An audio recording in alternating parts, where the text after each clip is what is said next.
getering ati. Wah, kapan tuweke ayo. Jane sapa sing tresno. Lumahing jagat kureping langut ya mung kowe katresnanku wong ayu. Jajale tak weani. Isine piye wong ayu? Apa ya tiba lasi. Yen duwe pulsa ya tak balesi. Nek iya aku guyu. Wong guyu ki tandha lamun ta bungah rasamu. Sing elok ki siji. Apa? Apal ora maca lho. Ki ora bener-bener wong jatuh cinta ora mungkin lho kaya ngono. Langsung cek cek cek. Ayo. Senadyan to gadah garwa.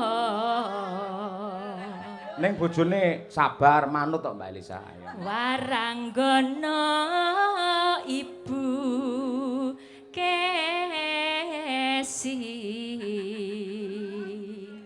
Apa kelakon aku dadi sing kedua. Ah, wis jan jangkrik.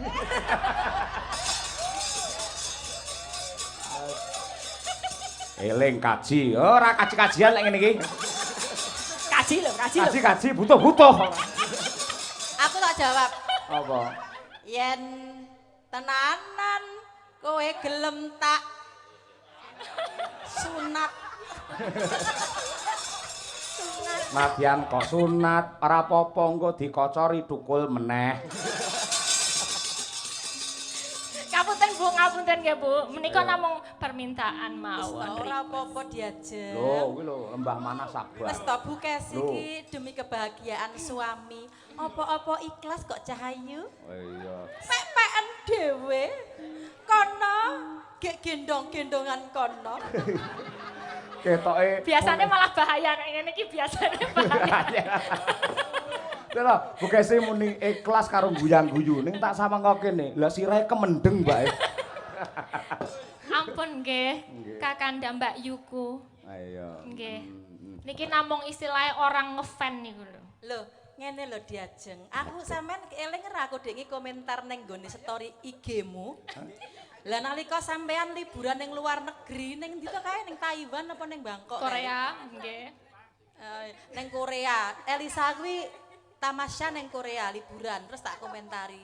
Wah, diajeng adikku siji iki gur melencer dolan wae. Terus dhek lek jawab piye? Piye? Di Elisa ning medsos yo komen ning ngene. Nggih, Kakanda, kula titip Kang Mas nggih teng griya. Kuwi tenan to Bu Kesi? Loh, bukan iki nang IG-ne Elisa pas kabeh iso ndelok lho. Nggih, Mbak Yu, kula titip Kakanda nggih ten griya, kula ngotek. Sik aku malih genten ana ndalang aku belum nguyuh aku.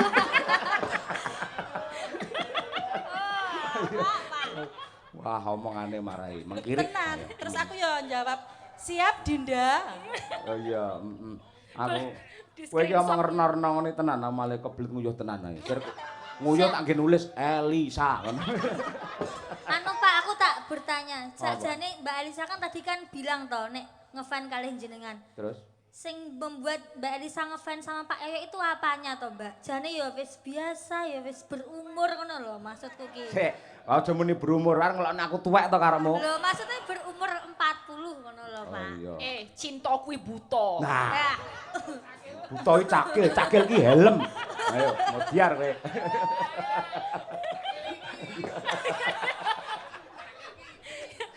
Rengu ya Mbak Birgita ini.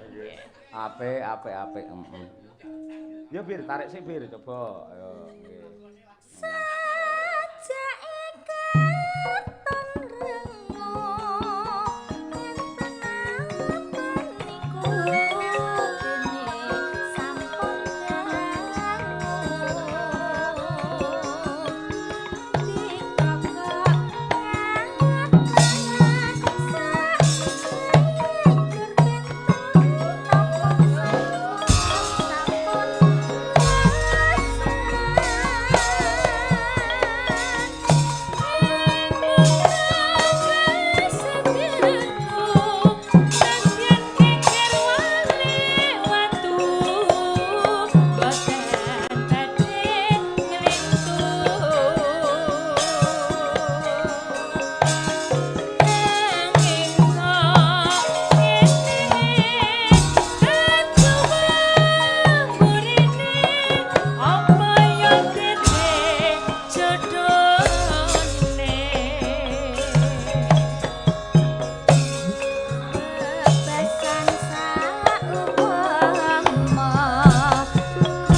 seger, penak. Delalah ya wong loro ki ya pawakane apik kabeh Mbak Elisa karo Mbak Birgita. Ayo. Ya ngono kuwi entuk-entukane olahraga. Entuk-entukane ling nge-gym ben dina ngono kuwi.